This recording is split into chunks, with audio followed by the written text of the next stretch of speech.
Assalamualaikum warahmatullahi wabarakatuh. Perkenalkan saya Dwi Marianti SPD, calon guru penggerak Angkatan 7 Kabupaten Wonogiri, telah melaksanakan aksi nyata modul 1.4 tentang budaya positif.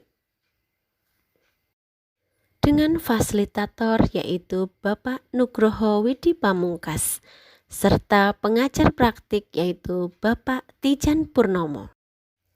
Langkah pertama diawali dengan menghadap Bapak Kepala Sekolah untuk menjelaskan pentingnya penanaman budaya positif dan keyakinan kelas di sekolah, serta meminta izin untuk mendiseminasikan bersama Bapak Ibu guru lainnya. Langkah selanjutnya mengajak Bapak Ibu guru untuk melakukan diseminasi pemahaman mewujudkan budaya. Assalamualaikum warahmatullahi wabarakatuh. Waalaikumsalam warahmatullahi wabarakatuh. Alhamdulillah, puji syukur kepada Allah SWT yang telah melimpahkan rahmat serta hidayah sehingga pada pagi hari ini kita bisa bersama-sama berkumpul dalam sebuah kegiatan mewujudkan budaya positif. Tak lupa kami haturkan kepada junjungan kita Nabi besar Nabi Muhammad SAW. Semoga kelak kita mendapatkan syafaatnya di akhir zaman. Amin. Baik Bapak Ibu, kita mulai saja untuk pemaparan mengenai mewujudkan budaya positif. Kebetulan saya sebagai calon guru penggerak Angkatan 7 Kabupaten Wonogiri. Gambar di sini adalah sangat kita lihat suatu hal yang menarik. Kenapa menarik? Sebagai seorang petani, menanam itu seperti kita, Bapak Ibu. Jadi petani itu adalah kita sebagai pendidik, kemudian padi itu adalah siswa kita. Mengapa? Karena sebagai pendidik, kemudian padi itu adalah siswa kita. Mengapa? Karena sebagai petani dia berharap padinya nanti tidak akan tumbuh menjadi tumbuh tanaman yang lain seperti lagu Didi Kempot ya, nandur padi yang tukul rumput teki. Tidak berharap seperti itu ya. Tapi di sini seorang petani berharap bahwa benihnya, bibitnya akan tumbuh dengan baik. Bagaimana merawatnya dengan membasmi hamanya, jamur, kemudian menyingkirkan ulat dan sebagainya. Nah, sama seperti kita Bapak Ibu, kita sebagai pendidik menganggap bahwa padi itu adalah siswa kita. Bagaimana kita merawat anak didik kita, mendidik supaya anak itu bisa tumbuh dengan baik. Itu adalah pandangan Ki Hajar Dewantara bahwa pendidik itu ibarat sebagai petani dan siswa itu adalah padi.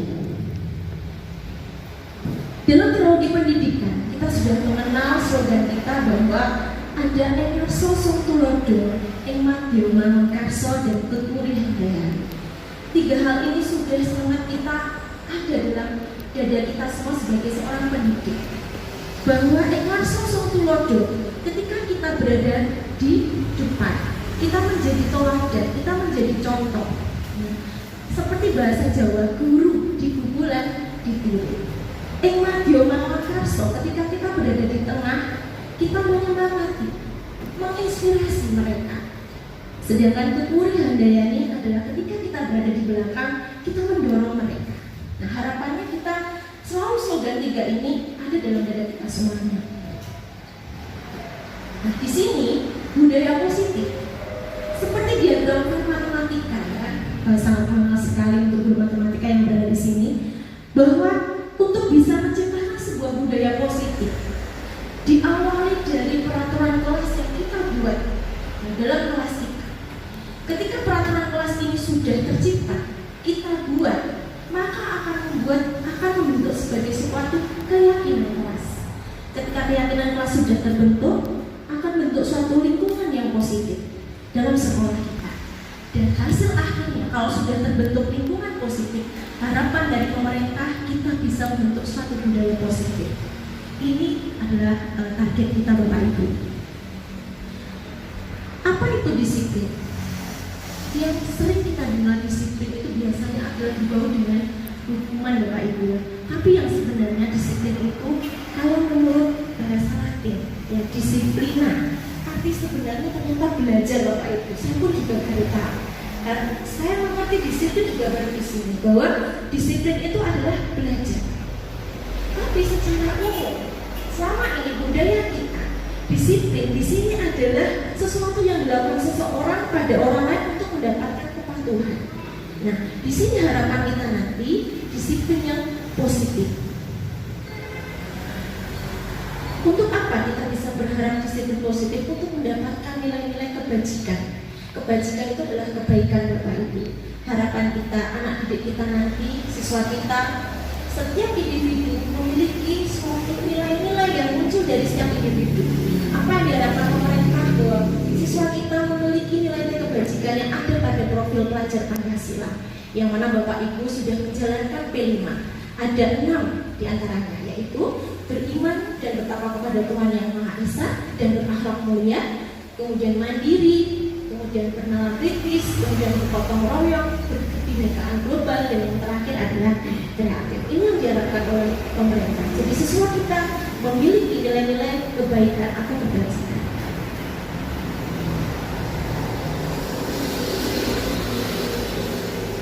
Motivasi perilaku manusia Bapak Ibu ada 2. Kita tahu motivasi ada 2. Yang pertama adalah dari luar atau motivasi eksternal. Yang kedua adalah motivasi dari dalam atau internal, atau bahasa lainnya adalah intrinsik.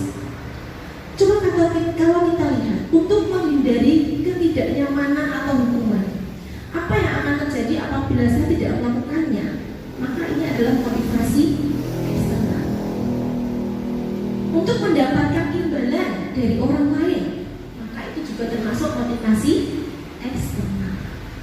Contoh lagi, untuk menghargai diri sendiri, saya akan menjadi orang seperti apa bila saya melakukannya. Jadi muncul sebuah karakter dari dirinya sendiri. Maka ini adalah motivasi yang diharapkan oleh pemerintah, adalah motivasi internal. Jadi muncul dari dirinya sendiri sehingga muncullah sebagai disiplin yang positif.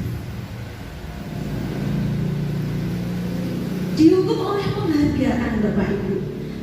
Selama ini kita mungkin, saya juga termasuk di dalamnya, sering sekali memberikan penghargaan kepada siswa kita. Mungkin Bapak Ibu guru yang ada di sini yang pernah mengalami KTSP 2006 sebelum K13, karena dalam K13 itu dalam penyusunan rapor tidak ada yang namanya ranking, tidak dicantumkan. Karena harapan dari pemerintah hal ini tidak diperbolehkan. Karena apa? Penghargaan menurunkan kualitas, penghargaan mematikan kreativitas, dan yang terakhir penghargaan mengurangi motivasi intrinsik. Jujur saya salah satu yang pernah jadi wali kelas yang memberikan ranking pada KTSP 2006 dari 1 sampai murid yang terakhir. Jadi nggak cuma 10 Bapak Ibu, saya bacakan keluar dari satu kelas itu. Apa dampak yang saya sampaikan kepada siswa? Apakah dia merasa ketika diberikan penghargaan kemudian dia merasa bangga, ataukah mungkin prestasi akan meningkat di kemudian harinya, ataukah membuat kecil hati untuk yang siswa yang memiliki ranking terendah? Nah, ternyata di sini menurut penelitian bahwa ketika menyampaikan penghargaan atau prestasi di dalam forum atau di program secara umum, ada siswa-siswa yang memiliki keunikan, dia tidak terima, ya. Artinya begini, selama ini kita hanya memberikan penghargaan hanya nilainya saja. Ada siswa yang memiliki kemampuan dalam hal berbahasa Inggris dengan baik, ya. Ada yang memiliki olahraga, dia punya kompetensi olahraga. Ada kompetensi seni, tapi tidak dinilai, dia hanya dinilai dari teorinya saja. Kita meraihkan dari nilainya saja. Maka kita tidak bersikap adil dengan anak-anak didik kita. Ternyata demikian dari survei yang dilakukan. Jadi bagaimana mengatasi ketika kita memberikan apresiasi atau penghargaan kepada anak didik kita? Sarannya adalah memberikan secara individu, secara pribadi, secara khusus. Jadi ketika kita menyampaikan bahwa kita tahu kita akan memberikan apresiasi pada anak didik kita, dijawab, selamat anakku, kamu ranking 1, tetap semangat, pertahankan prestasimu. Ketika ada di ranking yang tengah, kita berikan semangat lagi. Kita tidak perlu menyampaikan berapa angka yang terakhir, tapi sampaikan semangat secara pribadi. Itu yang diharapkan. Kemudian bagaimana kita kita memberikan pengakuan kepada semua murid secara bergantian. Ketika dalam satu kelas, sekali-sekali boleh kita berikan motivasi secara bersamaan kepada anak didik kita. Misalkan kelompok ini sudah menampilkan suatu produk, kita apresiasi, bagus, kamu sudah menciptakan produk semacam ini, kamu juga tidak kalah bagus, oke kelompok kamu juga bagus, pertahankan, itu sudah bagus sekali, jangan sampai kamu kalah, artinya dengan di luar sana. Jadi memberikan apresiasi secara umum yang mana tidak menjatuhkan hak dari murid kita. Nah, sekarang kita masuk ke hukuman atau konsekuensi Bapak Ibu. Saya mungkin akan menggali Bapak Ibu juga. Ada yang menyampaikan dari Bapak Ibu apa beda dari hukuman dengan konsekuensi Bapak Ibu. Selama ini yang kita lakukan, ya, saya sering melakukan hukuman, saya pun juga sering melakukan konsekuensi, ya. Saya pun semua pernah melakukan, tapi kita kadang sulit membedakan mana hukuman mana konsekuensi. Mungkin ada yang bisa menyampaikan Bapak Ibu apa bedanya hukuman dan konsekuensi? Pak Abbas, hukuman, kalau menurut saya hukuman itu adalah sanksi fisik atau juga bisa psikis yang mana akibat dari perbuatan yang dilakukannya, itu hukuman. Sedangkan konsekuensi itu dari sebab atau akibat. Contoh, yang saya pernah lakukan ya, misalkan kalau hukuman, misalkan ada seorang siswa yang mengerjakan tugas Bapak Ibu. Bapak Ibu tidak melakukan sebuah konsekuensi atau kesepakatan dulu dengan siswa. Misalkan coba kerjakan tugas Bapak anak-anakku. Ini tugas berlaku 1 minggu nih. Kita ketemu minggu depan wajib dikumpulkan. Jika tidak dikumpulkan, konsekuensinya nilai kalian 0. Sepakat? Misal anak sudah sepakat, maka kita wajib ketika kita ketemu anak tidak mengumpulkan tugas, maka nilainya 0. Tapi tidak ada konsekuensi, tidak ada sepakatan terlebih dahulu kemudian kita berikan tugas. Minggu depan harus selesai, tapi tidak ada kesepakatan. Kemudian Bapak Ibu meminta tugas tersebut, kemudian Bapak Ibu menghukum hormat bendera sampai mulai pelajaran sampai akhir. Itu yang tidak dibenarkan, karena tidak ada kesepakatan di situ, akan muncul suatu disiplin yang negatif, bukan positif. Itu bedanya hukuman dan konsekuensi. Ya. Kalau di sini Bapak Ibu mencatat 100 kali di dalam buku, saya tidak akan terlambat lagi. Hukuman atau konsekuensi? Hukuman. Ya. Lari mengelilingi lapangan basket 2 kali karena terlambat hadir sekolah. Hukuman, betul Bapak Ibu. Kemudian yang ketiga, murid diminta untuk push up 15 kali karena tidak menggunakan masker. Hukuman. Iya. Menggantikan kertas tugas teman, saya ulang, menggantikan kertas tugas teman yang telah dicoret-coret.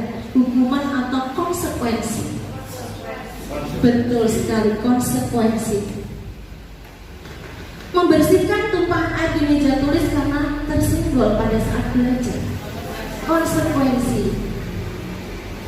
Murid disuruh untuk tidak mengenakan sepatu seharian di sekolah karena tidak menggunakan sepatu hitam. Hukuman. Iya. Lari mengelilingi lapangan basket 2 kali karena terlambat 10 menit untuk khusus pelajaran penjaskes atau PJOK. Hukuman atau konsekuensi? Saya ulang lagi.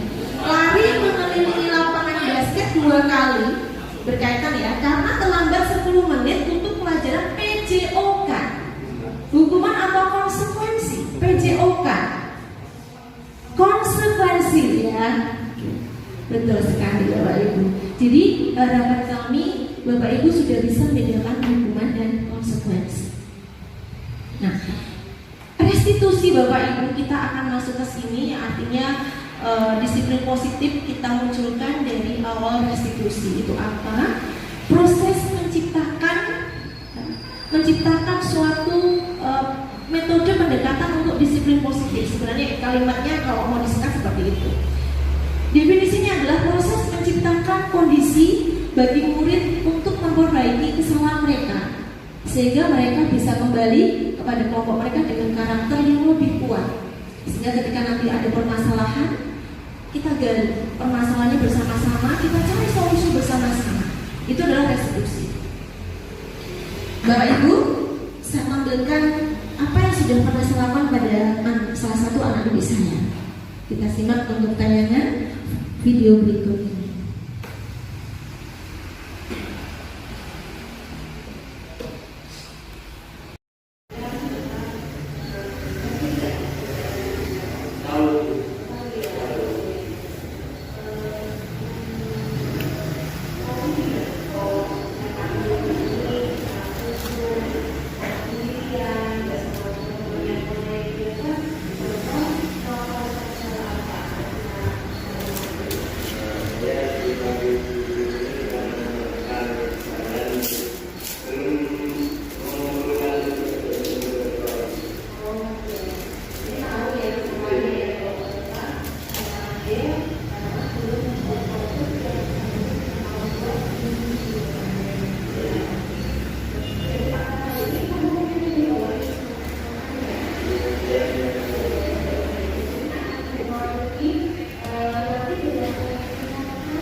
Baik, berikutnya untuk tanggapan dari siswa tersebut yang saya lakukan restitusi.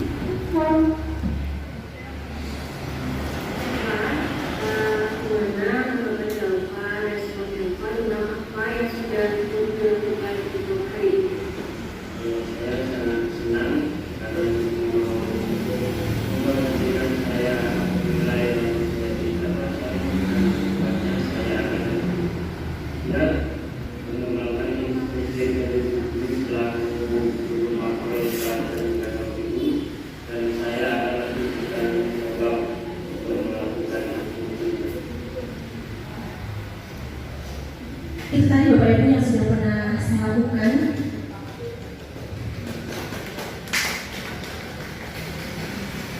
Lanjut Bapak Ibu, karena videonya cukup lama ya.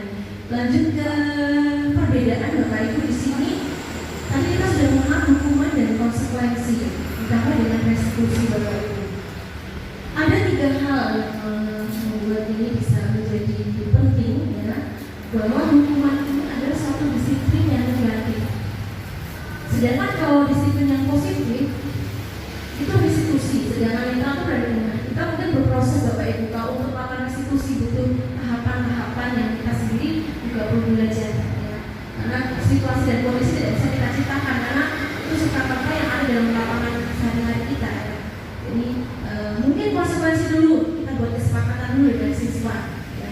Kita sampaikan kesepakatan itu penting sekali. Di sini kalau hukuman ya, di situ kalau kita lihat berlaku hanya pada sebuah institusi, tidak berlanjut pada kehidupan nyata. Sedangkan konsekuensi membantu penerapan mengikuti peraturan dalam masyarakat.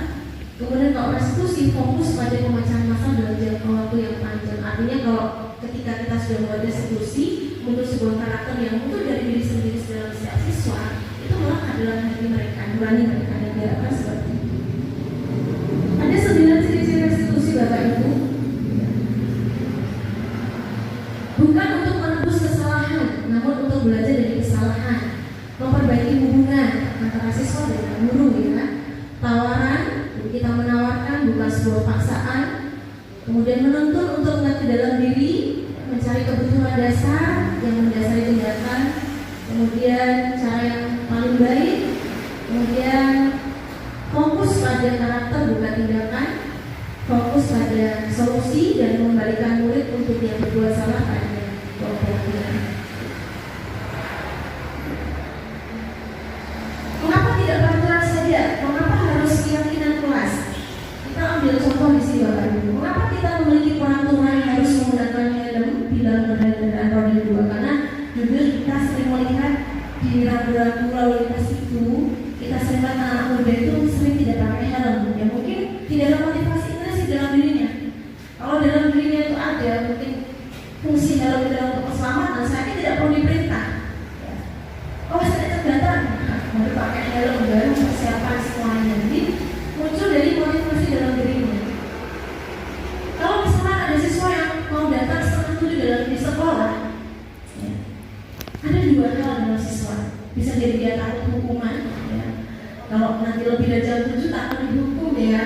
Kalau misalkan dia muncul, saya punya komitmen kok dalam diri saya. Misalkan saya setiap Jumat mau pakai pakaian lengkap.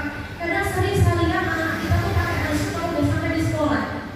Berarti kan belum ada motivasi itu sih dalam dirinya. Tapi ada siswa yang dari rumah sudah seragam lengkap, akhirnya udah muncul. Inilah pakaian lengkapku, seragam lengkapku seperti ini. Jadi dari rumah sudah lengkap.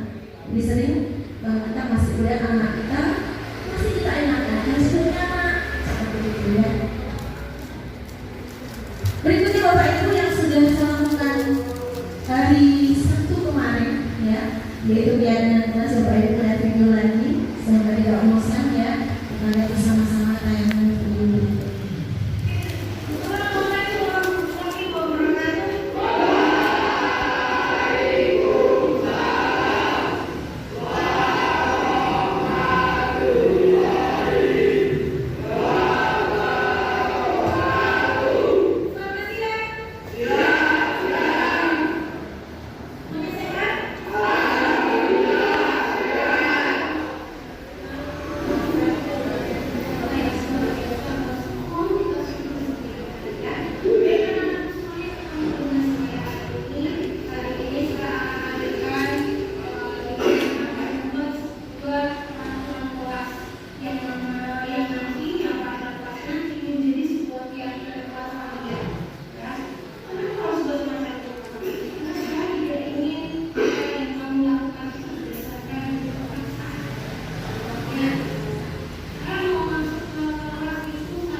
Baik Bapak Ibu, tadi tampilan dari apa yang sudah saya laksanakan dengan kelas. Di sini beberapa hal yang bisa Bapak Ibu praktekkan nanti ketika Bapak Ibu akan membuat sebuah peraturan kelas yang nanti akan menjadi suatu keyakinan kelas. Apa saja boleh, yang penting itu nanti bisa disepakati bersama-sama dan tidak bertolak belakang dengan apa yang sudah menjadi peraturan di sekolah. Ketika kita membalikan buku ke tempatnya, keyakinan kelas karakter apa yang muncul dalam setiap siswa individu, maka sebuah tanggung jawab ada disiplin di sana. Kemudian dilarang mengganggu orang lain, maka ada muncul karakter. Disiplin positif apa yang muncul, yaitu menghormati orang lain. Hadir di sekolah 15 menit sebelum pelajaran dimulai adalah berkomitmen, muncul dari dirinya sendiri. Komitmen, saya tidak mau terlambat, komitmen sendiri. Banyak hal yang bisa Bapak Ibu buat peraturan-peraturan yang ada di kelas Bapak Ibu semuanya ya. Sebenarnya untuk siswa atau kita sebagai manusia itu memiliki 5 kebutuhan dasar Bapak Ibu yang mana perlu kita ketahui. Bertahan hidup, kasih sayang dan rasa diterima, penguasaan, kebebasan dan kesenangan, ini semua siswa maupun kita sendiri adalah membutuhkan ini. Bapak Ibu, yang terakhir untuk budaya positif adalah kita diharapkan bisa berada di salah satu posisi kontrol sebagai seorang guru. Kita saksikan bersama-sama ini tayangan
mendampingi Pandina.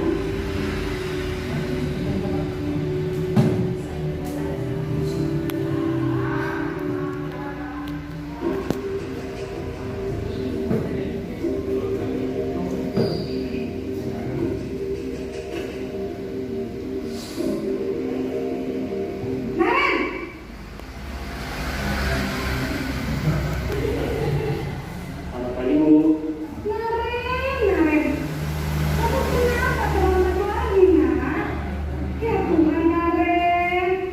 Kamu senang ya bikin ibu susah ya? Kalau kamu terlambat lagi, nanti ibu yang disuruh bapak kepala sekolah, nak. Bisa nggak ibu tidak bisa membina kamu? Aduh, gimana ini? Maaf, Bu. Gusti Naren, kamu suka ya kalau ibu tegur bapak kepala sekolah? Terus, sekarang ibu harus tulis apa yang di buku absen? Ini kamu sudah sering terlambat loh. Ibu harus apa coba? Maaf, Bu. Maaf sekali. Ya sudah, lain kali jangan bikin ibu susah lagi ya nak ya. Ibu tidak akan kuat lagi kalau kamu begini terus. Bisa jantungan kalau ibu tegur bapak kepala sekolah. Sekarang cepat kelas. Maaf ya, Bu. Maaf sekali. Posisi pembuat rasa bersalah berbicara dengan nada tenang, cenderung menundukkan. Namun kata-kata yang digunakan membuat emak merasa menjadi orang yang gagal, memandang buruk dirinya sendiri, merasa tidak berharga dan tidak sanggup membahagiakan orang lain. Ketika guru mengambil posisi pembuat rasa bersalah, murid akan menganggap dirinya yang bersalah dan ia akan menyimpan emosi negatif tersebut di dalam dirinya.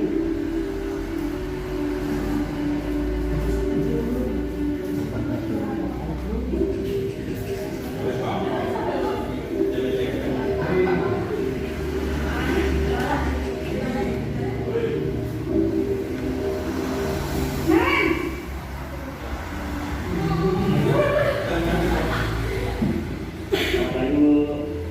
Wah, sudah jam berapa ini, Nak? Tidak mungkin, tidak mungkin. Iya, Bu.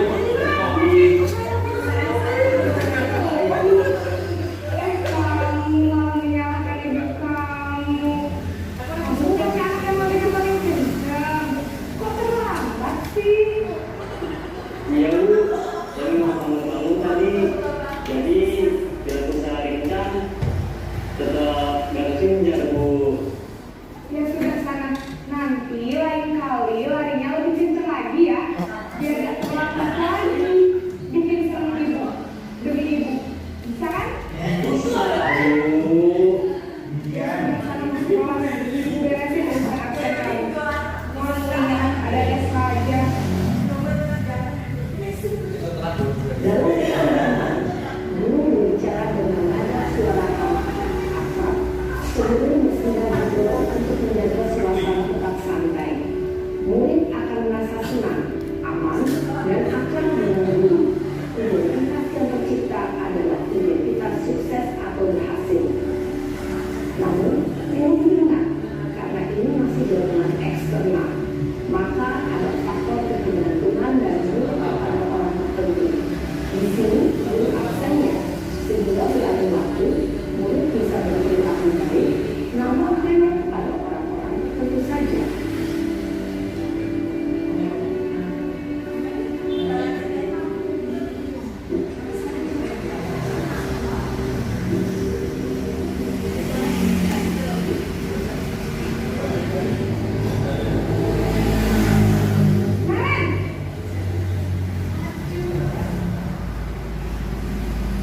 Selamat pagi, Bu. Naren, apa peraturan sekolah kita tentang jam berapa kita harus masuk sekolah, Nak? Kita harus di sekolah jam 7, Bu. Iya betul, sekarang sudah jam 7.20. Naren sudah tahu konsekuensinya jika terlambat hadir. Paham, Bu. Saya harus tinggal kelas pas jam istirahat selama 20 menit. Iya benar, konsekuensinya demikian. Jadi nanti jam 9.30 pas istirahat, kamu harus tinggal di kelas, kerjakan tugas Baik Bu. Posisi pemantau mengandalkan penghitungan atau data untuk mengontrol murid.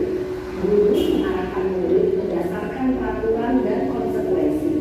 Seorang pemantau menunjukkan bahasa tubuh dan ekspresi wajah yang datar dan penuh hormat.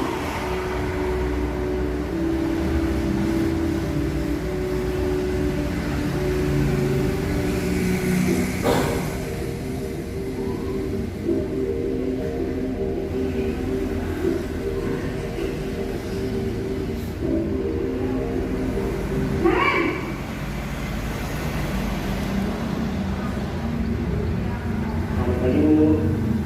Selamat pagi Karen. Maaf Bu, saya terlambat. Iya, sekolah masuknya jam 7, sekarang sudah jam 7.20. Jadi sekarang bagaimana ini Karen? Maaf Bu, saya lupa alarm saya semalam. Baiklah, menurut kamu, keyakinan sekolah yang mana yang perlu kamu tingkatkan? Menghargai diri sendiri dan orang lain mungkin ya Bu. Setuju. Jadi, apakah Naren meyakini prinsip saling menghormati tersebut? Iya Bu, saya meyakininya. Apakah Naren bersedia memperbaiki masalah keterlambatan ini? Bersedia Bu. Bagaimana kamu akan memperbaiki masalah keterlambatan ini? Saya akan coba untuk tidak lupa menyetel alarm saya Bu. Baik, kalau Naren mau menyetel alarm di rumah, ada orang yang kira-kira bisa bantu mengingatkan tidak? Ada Bu, kakak saya, Kak Emma. Ada lagi selain Kak Emma?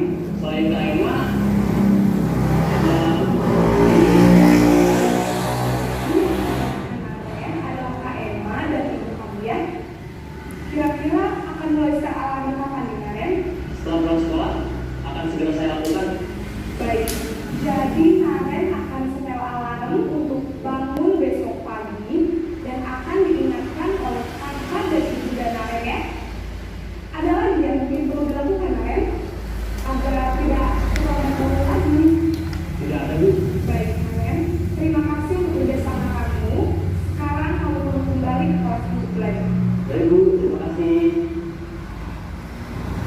Posisi manajer adalah posisi kontrol yang disarankan untuk membimbing murid memiliki sikap disiplin yang positif, yaitu murid yang mandiri, bertanggung jawab, dan dapat memecahkan masalah.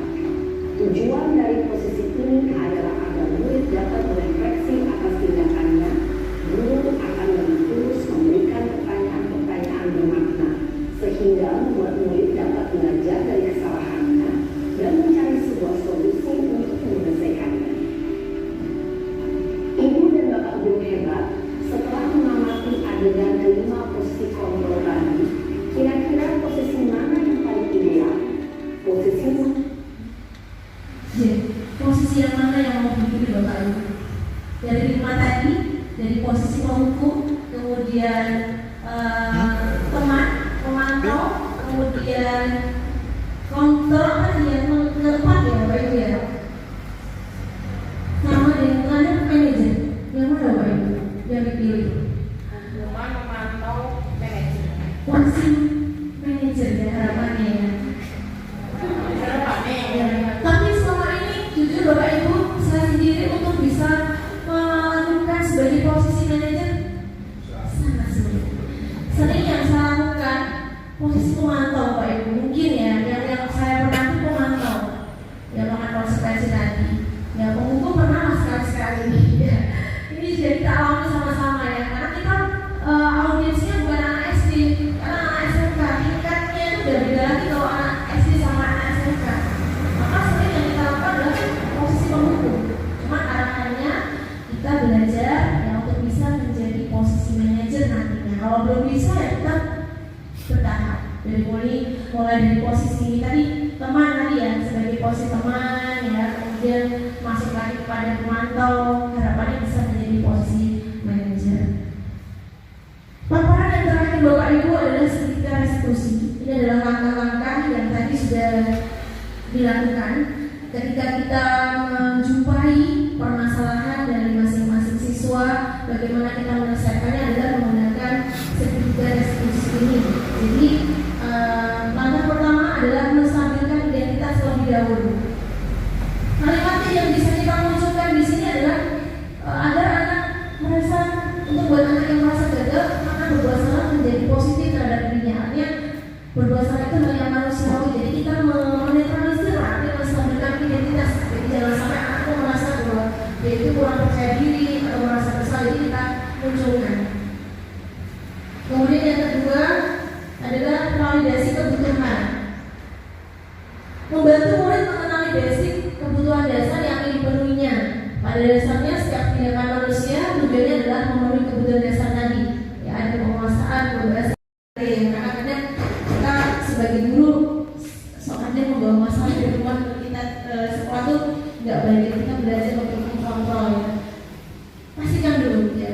Kamu pasti punya alasan kenapa melakukan hal ini kan. Contoh kalau ada anak yang mencuri misalnya, ada itu kita harus personal. Yang terakhir adalah menanyakan keyakinan tadi yang sudah dilakukan oleh contoh tadi, ya, keyakinan apa? Ya, langsung menghormati diri sendiri, nah, itu dimunculkan. Apa nilai yang kita percaya di sekolah kita? Nah, disiplin, yang tertib, komitmen, ya, seperti itu.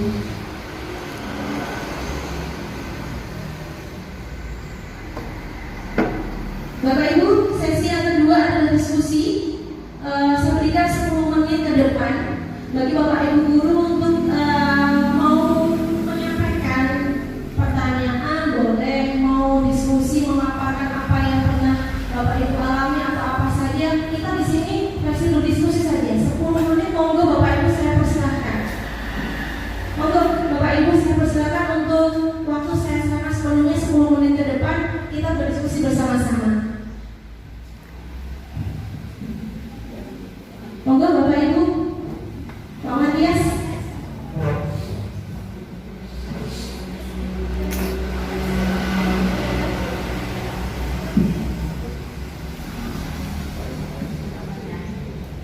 Monggo Bapak Ibu. Pak Tanam, dari situ. Ya, terima kasih. Apa yang harus kita ambil? Ini masih ada yang pecahan besar, terutama di sarjana saya mengajar yang kedua dengan cara halus anak masih mendak agak setengah kasar. Begitu tadi anak juga tidak. Nah ini, kemudian di saat ini HP terutama di sarjana masuk itu biasa. Ini kita buat kesepakatan bersama kalau ada guru, kalau memang itu tidak diperlukan, ini HP ini yang kadang sering saya menjumpai anak saya harus baru membuka untuk berguru, mengawali dan mempresentasikan anak atau mengabsensi anak. Ini biasanya yang masih kita lirik atau kita lihat itu anak sudah mulai buka HP. Nah, kita ambil kesepakatan bersama tindakan atau hukuman atau ini bentuk apa yang kita harus kita ambil tindakan untuk anak-anak kita dan agar proses belajar mengajar itu bisa tercapai. Terima kasih. Dan itu saya yakin terjadi pada masing semua kelas, karena kita sadari betul semenjak pandemi itu anak belajar secara daring. Dari sejak daring itu anak sudah pegang HP dari pagi sampai mau pagi, Pak. Jadi tidak bisa kita hindari bahwa anak memang tidak lepas dari yang namanya Facebook. Jujur yang saya praktekkan, Pak, kalau saya melakukan satu kesepakatan tadi, Pak. Saya sudah menyampaikan sejak ketika pertama bertemu, perkenalan dulu, nama saya siapa, salam nama apa, kemudian nanti apa yang akan saya ajarkan, bagaimana sistem penilaian saya, bagaimana dalam proses pembelajaran kita lakukan kesepakatan. Nah, dari situ kita sudah sepakat dulu, Pak. Jika selama kita mengeluarkan HP itu silakan, karena sudah misalnya saya mau lewat HP, silakan ambil HP kamu, taruh di atas. Tapi ketika kita sudah mulai pembelajaran, kalian masih menggunakan handphone, kita sepakat HP saya ambil. Sekarang mereka sepakat, Pak. Bagaimana nanti saat untuk mengambil? Saya sudah berikan beberapa hal soal terapi pada siswa-siswa, Pak. Alhamdulillah mungkin sedikit sudah ada perbedaan, yaitu itu stasiun hafalan Pak. Ya, stasiun hafalan. Kalau nggak surat, pembukaan undang-undang dasar. Karena anak didik kita yang sudah pembukaan undang-undang dasar itu tidak semua hafal Pak. Surat pun juga ada yang Al-Fatihah itu nggak bisa. Saya pernah memberi anak, Masya Allah, anak SMK itu Al-Fatihah yang digunakan kita sehari-hari nggak bisa. Jadi saya ambil dan semenjak seperti itu dia sudah ingat, oh bacanya begini. Tidak beda karena sudah ada kesepakatan tadi. Nah, mungkin monggo nanti ke depan dilakukan kesepakatan dulu Bapak. Jadi kesepakatan dulu antara penjenengan dengan siswa. Konsekuensinya kalau nanti kamu tetap masih muda, sampaikan. Ya, laporan mau abah korong, anabah mau saya seminggu saya ambil nggak saya kembalikan itu monggo harus dengan sampaikan dulu sebagai nanti konsekuensi ke depan. Tapi kalau penjenengan tidak menyampaikan, ya sudah anak melakukan tadi mengeluarkan HP baru diingatkan ketika memasukkan karena tidak ada kesepakatan dari sejak awal Bapak masuk di dalam kelas. Mungkin itu membantu.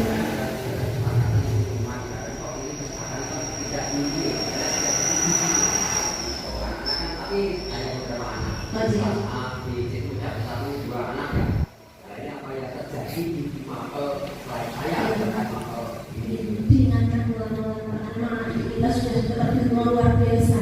Ya, mereka ada waktu sebentar mabar, waktu sebentar mabar itu sudah bisa dihindari lagi.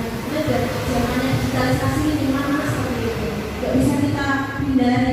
Ya, karena waktu sebentar ada sejasa 15 menit aja mabar itu sudah otomatis. Jadi kita bagaimana pandai-pandainya mengingatkan kembali. Oke, HP-nya dimasukkan. Ya udah Pak. Nanti kalau mau ketahuan, tadi konsekuensi dari awal tadi sepakat diambil saja. Itu hak penjenengan di dalam kelas itu. Monggo Bapak Ibu yang mau bertanya saya berikan kesempatan. Silakan.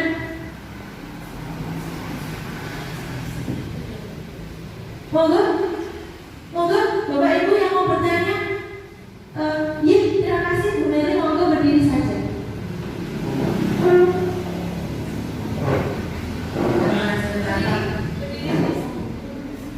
Maaf Bu, kepada saya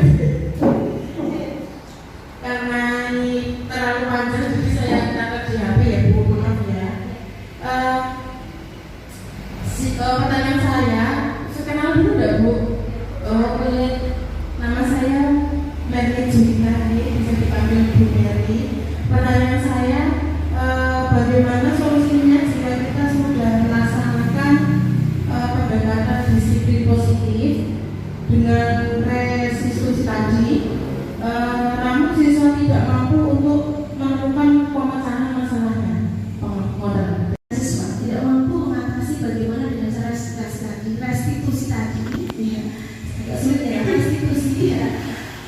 Kita bisa berkolaborasi Bapak Ibu, karena dengan kita sendiri sebagai mungkin guru baru ya tidak punya pengalaman di sebelum-sebelumnya, itu bisa dengan cara berkolaborasi. Kita bisa tanya dengan guru BK, dengan wakil kepala sekolah, atau mungkin bisa langsung dengan bapak kepala sekolah. Nanti kita berkonsultasi, mencari solusi bersama-sama.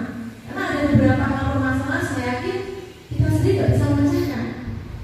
Kita mencari, kok ketemu ya solusi kita cari bersama-sama, kok nggak klik ya. Karena kita perlu berkolaborasi dengan bapak ibu yang lain yang mungkin punya pengalaman yang pernah mereka lakukan. Mantan kembali sambut. Monggo bapak ibu yang lain yang ada di belakang, Bu Trisna mungkin ada nggih? Jin, monggo.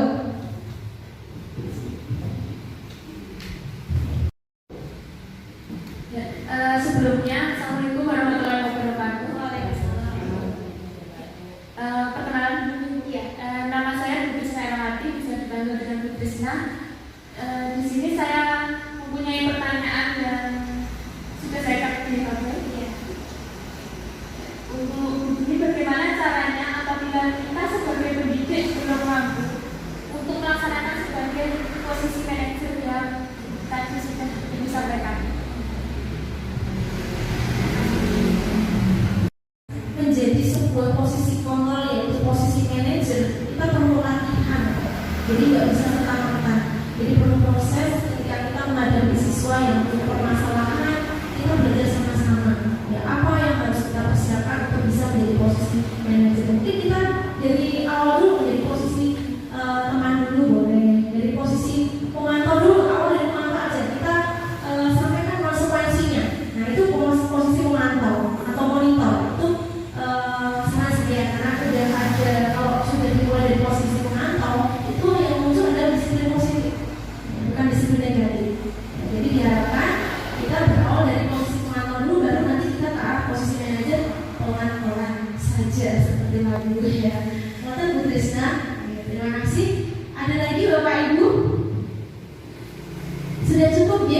Ya, terima kasih atas pertanyaan Bapak Ibu semuanya.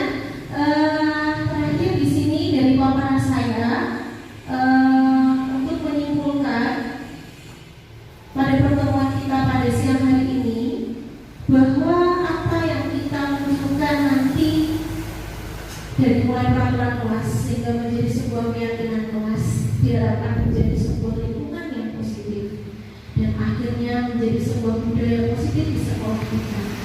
Ya, apa saja yang perlu kita butuhkan adalah menggali motivasi intrinsik dan internal tadi. Nah, itu yang perlu. Jadi jangan kita malah justru malah eksternal, dibeteni, kita ketakuti. Ya. Oh nilaimu polos dan orang akan. Kita seringnya juga seperti itu. Jadi munculkan motivasi intrinsik internal dari dalam diri siswa tersebut.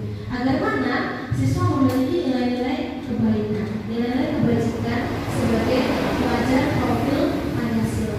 Ketika memang sudah muncul nilai-nilai kebaikan, maka 5 kebutuhan dasar manusia akan terpenuhi, ya. Kasih sayang, rasa diterima itu akan terpenuhi oleh siswa didik kita. Bapak Ibu, terima kasih atas kerawanan kedatangannya pada siang hari ini. Apa yang saya sampaikan tentang budaya positif, kurang lebihnya saya mohon maaf. Semuanya bisa berjalan nantinya bukan saya pribadi, tapi juga atas bantuan Bapak Ibu semuanya berkolaborasi bersama-sama di dalam sekolah kita untuk maju bersama menuju sebuah perubahan, ya, dalam Merdeka Belajar. Merdeka belajar, merdeka mengajar. Saya akhiri. Wassalamualaikum warahmatullahi wabarakatuh.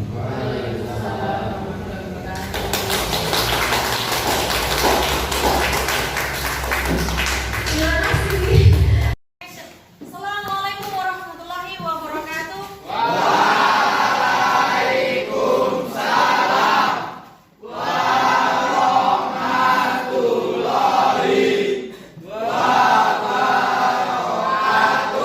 Selamat siang. Semuanya sehat? Alhamdulillah, karena sehat itu adalah harta yang luar biasa, harus selalu kita syukuri setiap hari, ya. Baik, anak-anakku semuanya, ketemu dengan saya hari ini. Hari ini saya akan adakan di mana membuat sebuah peraturan kelas yang nantinya peraturan kelas nanti menjadi sebuah keyakinan kelas kalian, ya. Kenapa harus buat semacam itu? Karena saya tidak ingin apa yang kamu lakukan itu berdasarkan paksaan. Contohnya, misalkan saya mau masuk ke kelas itu sampai ke sekolah sebelum jam 7 karena saya takut dihukum push up 100 kali atau sagobyose bahasanya. Itu adalah motivasi eksternal, ya. Karena kamu ada ketakutan untuk dihukum. Tapi kalau kamu misalkan membuat sebuah kalimat, saya masuk ke kelas sebelum jam 7, ya, dari hati nurani kalian, dari niat kalian menjadi sebuah peraturan kelas, akan menjadi sebuah keyakinan kelas, muncullah sebuah kalimat. Kamu berkomitmen pada diri sendiri menjadi sebuah disiplin positif, yaitu kamu menjadi siswa yang disiplin positif, yang tertib, ya, yang komitmen. Sehingga kalau kamu jalani sehari, 2 hari dan seterusnya, ya. Contohnya misalkan kamu tidak menggunakan HP ketika dalam proses pembelajaran, ya, maka kamu ada rasa bagaimana? Oh, saya menghormati diri saya sendiri, saya menghormati orang lain. Ya, ketika saya mengenalkan Bapak Ibu guru, saya tidak menggunakan handphone, ya. Kemudian tidak ngobrol dengan orang lain ketika pembelajaran, tidak mengganggu orang lain, ya. Maka kamu menghormati, muncullah kalimat keyakinan kelas, ya, keyakinan, kesepakatan, keyakinan dalam diri kamu menjadi pribadi-pribadi yang muncul nilai-nilai kebaikan, nilai-nilai kebajikan, yang diharapkan bahwa kalian setiap siswa memiliki nilai-nilai kebaikan, yaitu menjadi pelajar yang memiliki profil pelajar Pancasila. Itu wajib kamu punya, karena kamu sebagai insan Pancasila, ya, sikap menghormati, ya, disiplin positif, semacam itu. Baik, anak-anakku semuanya, ibu membawa 2 stick note dengan warna yang berbeda. Nanti tolong dituliskan sesuai dengan pikiran yang ada di kamu, tidak perlu tanya sama orang lain. Yang muncul. Apa contohnya? Tidak pakai sendal ketika masuk sekolah, ya kan? Menggunakan atribut sesuai dengan harinya atau pakaian seragam sesuai dengan terserah kamu mau nulis apa di sini. Sehingga kalau peraturan kelas kamu sudah tulis, nanti akan menjadi sebuah keyakinan kelas. Keyakinan kelas ini kalau sudah terwujud, maka akan menjadi suatu lingkungan kelas yang positif. Kalau lingkungan sudah positif, maka akan menjadi sebuah budaya positif di sekolah kita. Ya, bahwa kita sudah memiliki disiplin positif dan budaya positif. Kemudian yang hijau ini kamu tulis kelas idaman kalian. Kalian ingin kelasnya bagaimana? Oh, saya tidak mau ada sampah di loker, di laci. Misalkan seperti itu ya. Sepakat, ini kita sepakati satu kelas semuanya ya. Paham semuanya?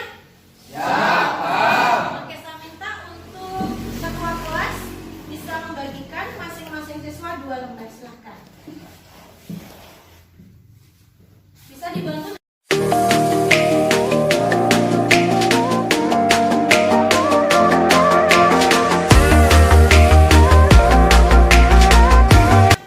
Oke, anak-anakku semuanya, saya ingin kalian, beberapa dari teman kalian itu nanti membacakan sambil berdiri, nggih. Saya minta untuk Aturan kelas, seragam harus rapi, tertib dalam melakukan pembelajaran dan piket kelas, datang tepat waktu. Peraturan kelas yang menjadi keyakinan kelas adalah piket kelas sesuai jadwal, menggunakan atribut pakaian secara rapi, membuang sampah pada tempatnya, datang ke sekolah tepat waktu. Piket wajib, kas wajib, dilarang main game saat pelajaran, saat guru tidak ada, dilarang berisik, datang tepat waktu, sepatu hitam, atribut sekolah lengkap. Kelas yang menjadi kelas idaman TBOA adalah kelas yang damai, saling membantu. Jika ada teman yang membutuhkan bantuan, kelas yang bersih, kelas diberi pendingin ruangan seperti AC. Kelas yang selalu aktif di kegiatan sekolah tanpa ada yang tidak ikut. Fasilitas kipas angin atau AC. Tidak ada teman-teman yang berantem, teman-teman yang selalu datang tepat waktu. Kelas yang selalu tertib dengan peraturan sekolah.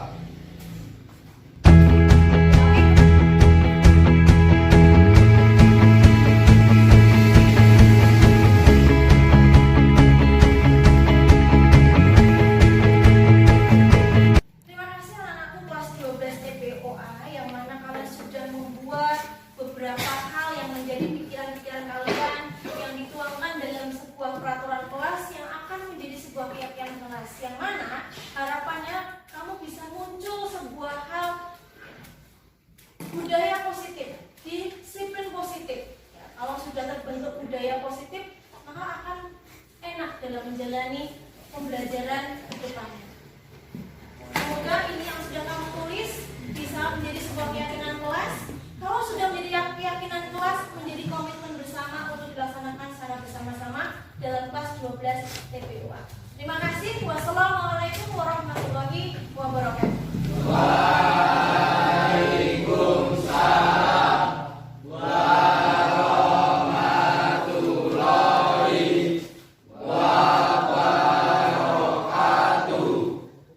Saya selaku murid yang ikut dalam membuat peraturan kelas menjadi keyakinan kelas, saya senang karena saya dapat menyalurkan isi hati saya untuk menuliskan apa yang menjadi kelas idaman saya.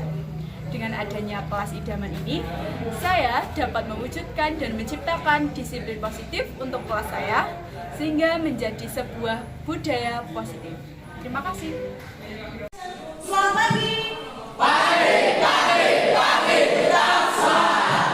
Gimana kabar kalian semuanya, sehat? Alhamdulillah. Kayak kita harus tetap bersyukur ketika kita diberikan kesehatan, selalu berucap alhamdulillah ya, karena kesehatan adalah kata yang paling tak ternilai. Baik, kita ketemu hari ini anak-anakku yang aku banggakan dan aku sayangi. Hari ini saya akan mengajak kalian untuk membuat sebuah peraturan kelas.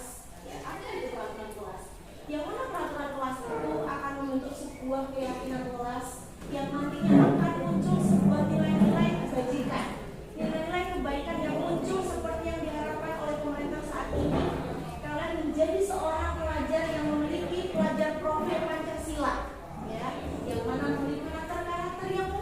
memiliki karakter-karakter yang disiplin positif. Harapan saya kepada kalian semuanya, kalian ketika melakukan suatu peraturan, meyakini suatu peraturan tidak didasarkan karena paksaan. Ya, ketika kamu misalkan berangkat jam 7 tepat sampai sekolah, ya, harapannya bukan karena tidak saya takut dihukum. Karena kalau kamu hanya takut dihukum, itu adalah motivasi dari eksternal. Kamu takut diberi hukuman sama guru BK atau guru yang lain ketika mau masuk dalam keadaan kamu terlambat.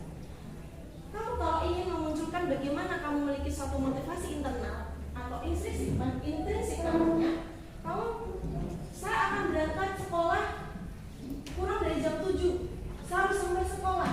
Nah, itu adalah komitmen dari diri kamu sendiri. Ya, kamu menjadi jiwa yang mana saya menjadi orang yang disiplin positif, memiliki sebuah karakter yang baik, jadi menjadi anak yang berkomitmen, memiliki disiplin yang tinggi, ya, berkarakter. Seperti itu yang Ibu harapkan. Nanti kalian saya akan bagikan 2 stick note ini. Untuk yang warna kuning, kalian tulis sesuai dengan hati nurani kalian apa yang akan menjadi peraturan kelas kalian yang akan menjadi keyakinan kelas. Maksudnya bagaimana? Ketika kamu menuliskan saya akan datang ke sekolah sebelum jam 7, keyakinan kelasnya bagaimana? Kamu memiliki sebuah komitmen, ya, kamu memiliki komitmen. Misalkan kamu membuat lagi sebuah peraturan, tidak mengobrol ketika Bapak Ibu guru menjelaskan pelajaran. Keyakinannya apa? Menghormati orang lain. Ya. Contoh lagi, kamu menuliskan misalkan tidak membuang sampah di kelas. Keyakinan kelasnya apa? Yang kita dapatkan adalah tertib, ya, kelasnya bersih, tidak menggunakan handphone ketika pembelajaran. Itu adalah keyakinan kelas kita, muncul di sebuah disiplin positif bahwa kita berkomitmen dan menghargai juga orang lain. Ya, kamu tulis di sini nanti, ya, untuk peraturan kelas kalian yang akan menjadi keyakinan kelas kalian. Kemudian yang berwarna merah, kamu tulis kelas idaman kalian itu kelas yang bagaimana? Kamu tulis nanti sesuai dengan hati nurani kalian. Saya ingin kelas saya itu kelas yang nyaman, fasilitasnya yang lengkap, nanti yang belum lengkap disepakati mau bagaimana, ya, itu terserah kalian. Ya, kamu membuat sebuah kesepakatan di sini. Paham semuanya? Paham. Ya, baik, saya minta untuk salah satu ketua kelas dan wakil ketua kelas membagikan ini kepada masing-masing siswa. Jadi satu siswa dapat 2 ya, yang ini ditulis peraturan kelas kamu. Kemudian yang satu ditulis kelas idaman. Kelas idaman kamu ingin kelas kamu ini bagaimana? Ya, oke, silakan ketua kelas dibagikan satu-satu ya. Oke. Oke, saya akan tulis di sini nanti. Ya, di sini akan kelas idaman.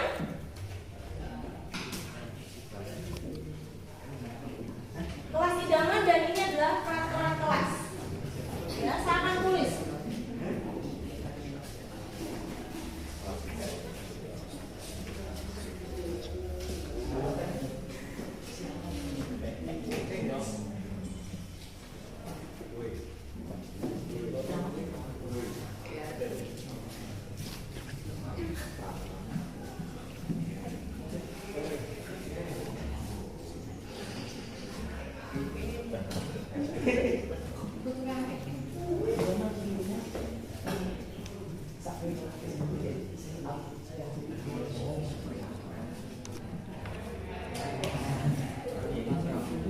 Oke, silakan ditulis.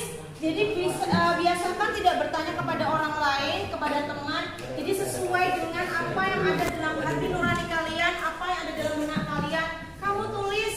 Yang warna kuning tadi adalah apa? Apa yang warna kuning? Peraturan kelas. Yang warna merah adalah kelas idaman. Oke, silakan. Silakan waktu untuk kalian ditulis sesuai dengan apa yang kalian mau di dalam kelas kalian yang menjadi nantinya menjadi kelas idaman.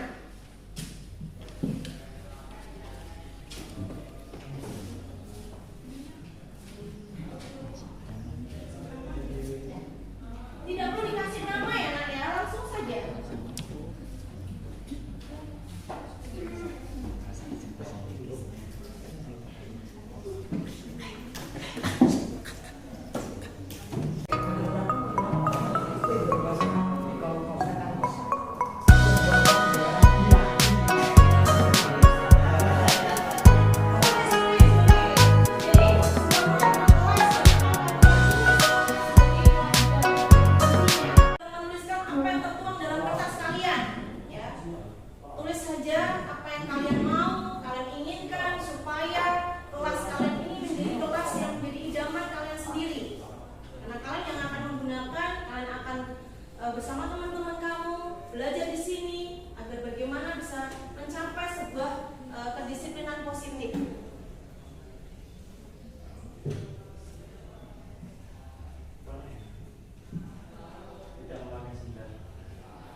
Kemudian menjadi kelas idaman kamu apa, Nak? Kelas dengan fasilitas yang memadai seperti kipas, AC, dan wifi. Kelas yang bersih dan nyaman. Ya, bersih dan nyaman. Bagus. Oke. 10 animasi. Yang pertama, dilarang mengenakan atribut lain selain atribut sekolah. 2. Tidak memakai sendal ke sekolah. Menggunakan baju sesuai jadwal.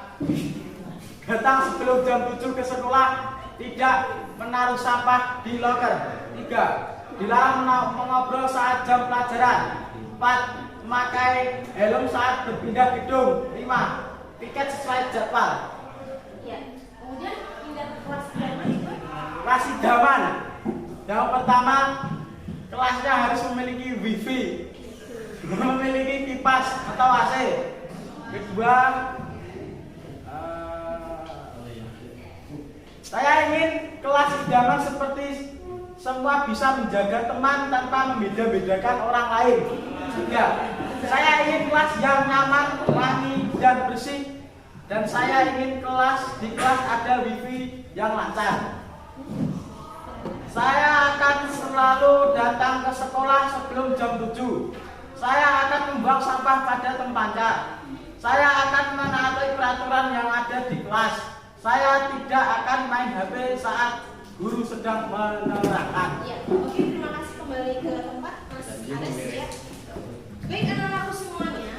Jadi yang ditulis teman-teman kali ini adalah isi hati nurani dari pikiran masing-masing siswa. Ya. Harapannya apa yang dituliskan menjadi keyakinan kelas kalian. Ya, artinya di sini tadi disampaikan bahwa tidak membuang sampah di laci meja. Ya, apa keyakinan kelasnya kalau kalian itu tidak membuang sampah di laci? Keyakinan kelasnya apa? Kelas kalian menjadi bersih, ya kan? Bersih. Kalau kamu membuang sampah di laci, ada nyamuk, ya kan? Akan bau, ya kelasnya menjadi tidak nyaman dalam proses pembelajaran nantinya. Kemudian lagi ada ini dilarang menggunakan atribut lain selain atribut sekolah. Ya, di sini bagus. Keyakinannya apa? Kalian komitmen bahwa kamu sebagai anak SMK dewasa. Ya, karena di sini posisi kamu jam 7 masuk sebagai pelajar, ya, menggunakan atribut sesuai dengan sekolah kalian. Tidak boleh menggunakan atribut lainnya, ya. Artinya kamu komitmen, muncullah keyakinan kelas. Disiplin positifnya adalah komitmen. Kemudian lagi kita lihat di sini mengerjakan tugas tepat waktu. Oke, bagus sekali. Ini ajakan yang bagus untuk teman-teman yang ada di kelas ini. Artinya menjadi keyakinan kelas, menjadi sebuah disiplin positif bahwa kalian mengajak sebagai siswa yang bertanggung jawab. Ya, sanggup semuanya ya. Ini menjadi sebuah keyakinan kelas, ya, yang mana kalau kamu sudah muncul dari pikiran dan hati nurani kalian menjadi sebuah peraturan kelas, yang mana semua bisa melaksanakan dengan baik. Masing-masing siswa bisa melaksanakan dengan baik, bisa menghormati satu dengan yang lain. Seperti tadi, ya, kelas idaman. Kelas idaman seperti menjadi teman tanpa membeda-bedakan orang. Nah, ini bagus ya. Jadi kamu seperti di sini tuh menjadi teman yang akan menjadi saudara. Kalau kamu sudah muncul sebuah peraturan kelas, maka akan muncul sebuah keyakinan kelas yang baik, maka akan menjadi sebuah lingkungan positif di kelas yang baik, sehingga akan menjadi sebuah budaya positif yang baik. Positif kan baik. Nantinya kamu akan terwujud sebuah nilai-nilai kebajikan, nilai-nilai kebaikan sebagai pelajar yang memiliki sifat profil pelajar Pancasila. Ya, oke, anak-anakku semuanya, terima kasih atas kesediaan kalian ya membuat sebuah peraturan kelas, membuat keyakinan kelas. Semoga apa yang kamu tulis ini bisa kalian laksanakan dengan sebaik-baiknya untuk hari-hari ke depan. Ya, oke, terima kasih. Saya akhiri. Wassalamualaikum warahmatullahi wabarakatuh.